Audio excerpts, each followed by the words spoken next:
Good evening, and welcome to another edition of Motorsport 86. In an earlier program, we took a look at the 3-hour kart endurance race held at Swartkops racetrack outside Pretoria. Kart racing is the safest and cheapest form of motor racing there is today, and is undoubtedly a breeding ground for future Formula One stars.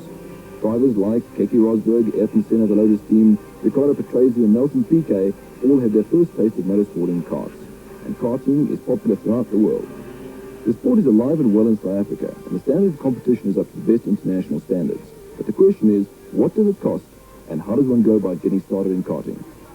Yeah, this machine is considerably different to when karting originally started in America in the early 60s.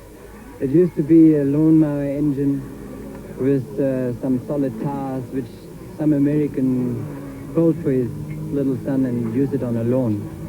Today, karting is a very sophisticated machinery which is built in Japan, in Europe, in America, everywhere in the world. These engines here, which are used in our South African stock class, are built in Japan, and this is the only engine which can be used in this particular class.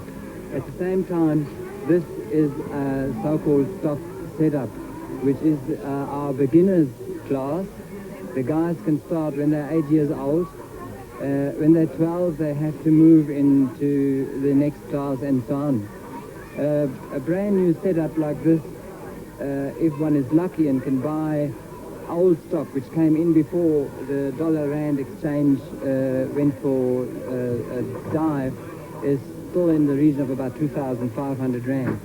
If one is unlucky, or if one wants to buy newer equipment, then you're looking already at about 4,200, 4,400 rand, which means that you have to have either a sponsor or a father, family who finances the sport for you or with you. A big advantage in the sport is that the youngsters who are involved are getting mechanically minded through it, and so you keep them off the road. It is definitely the safest four-wheel motorsport and the cheapest still. But that anyone who earns 1,500 rand a month or something like that can afford it is basically out of the question. You're looking at running costs of a machine like that per race meeting in the 200 rand area. And to spend that is quite a bit of money, so that's why you need a father to do it for you, or a sponsor. You can obviously also start in the sport by buying second-hand equipment. Second-hand equipment you can pick up from 500 rand, but obviously that won't be the most competitive setup you can buy. But competitive equipment you can pick up at, say, 1,500 rand, 1,600 rand in that bracket, and that can be then made competitive again. Stephen and Anthony, 10 years of age and 12 years of age. Both of you are racing karts. How long ago did you start, Stephen? I started 1 year ago. Yeah? And how much of your pocket money do you put into this karting? Well, most of it. Most of it, yeah? Yes. Do you help your father, or does he do most of the work? He does most of the work. Yeah. Anthony, how long ago did you start? Same time as my brother in November. Also, just 1 year ago? Yeah. Yeah? And do you do more of the work on the kart? Your brother? Sometimes. Yeah, I'll always do more work than my brother.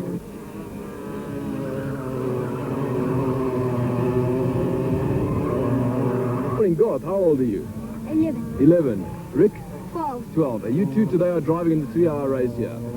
Right. How long ago did you start, Garth? 2.5 years ago. 2.5 years ago. And since then you've won 2 championships? Transvaal championships? Yeah, that's good. And with you? 2 years ago. Also, and you finished second 2 years ago? Yeah. Yeah, in that championship. Right. Now, in the future, how do you see yourselves? A lot of the Grand Prix drivers today came from kart racing. Rick, do you see yourself as somebody you want to get into Grand Prix racing, or do you prefer saloon car racing? No, I prefer Grand Prix racing. And is that what you want to do? Yeah. Yeah. And Garth, with you? Same. Also, you want to go and race overseas, or you prefer to stay in this country?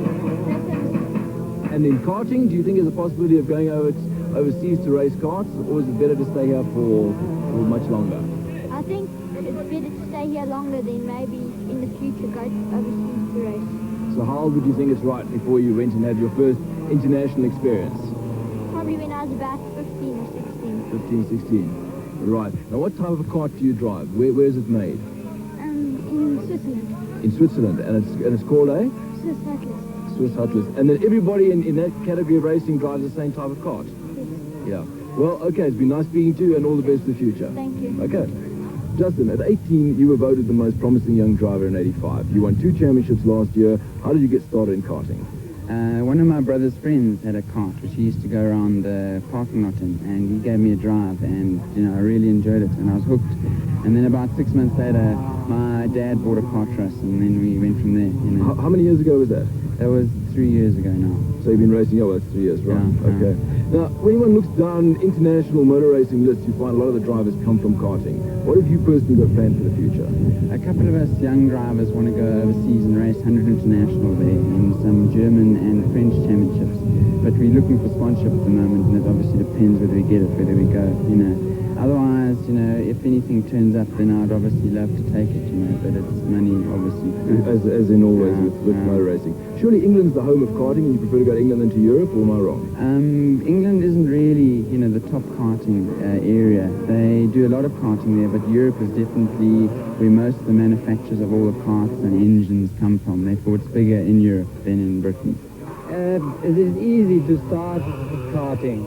All one has to do is join the only existing club in the Transvaal, which is Rand Kart and Motorcycle Club. And this club is also in charge of Swartkops racetrack out here. And then basically one can come and practice at this track at any time at a small fee. I think it's R5 at the moment. One has to pay to use the track, say, for one day. The club as such is pretty active. There is socials, they give you instructions, there is help at the track for a newcomer. There's always people practicing, especially on weekends. So if someone comes and is not ready to start but needs information, there's people here at all times who can give them the information required. I'm sad to say that Team Duxbury, Tulanis and Cavalieri didn't exactly cover themselves with glory in the Swartkops 3R, but we did have a lot of fun, and karting is certainly the ideal introduction to the glamour and excitement of motor racing. Anyone requiring further information should contact Cheryl Knight at the Rand Kart Club. Cheryl's work number is area code 011 53 1316 or 7, and her address is Post Office Box 195. Het die bestuurders van renstelle getoon waartoe hulle in staat is. Ons commentators is Roger McCleary, John Leyden en Andrew Thompson. A field of 26 cars, so we've got some of them going off there as they come into camera. These are some of the hottest little racing machines in the country. 23 just gone off there is Gary Gribben. He'll have to rush to get his cart. It's a 250 cart. He'll have to rush to get it back on the circuit.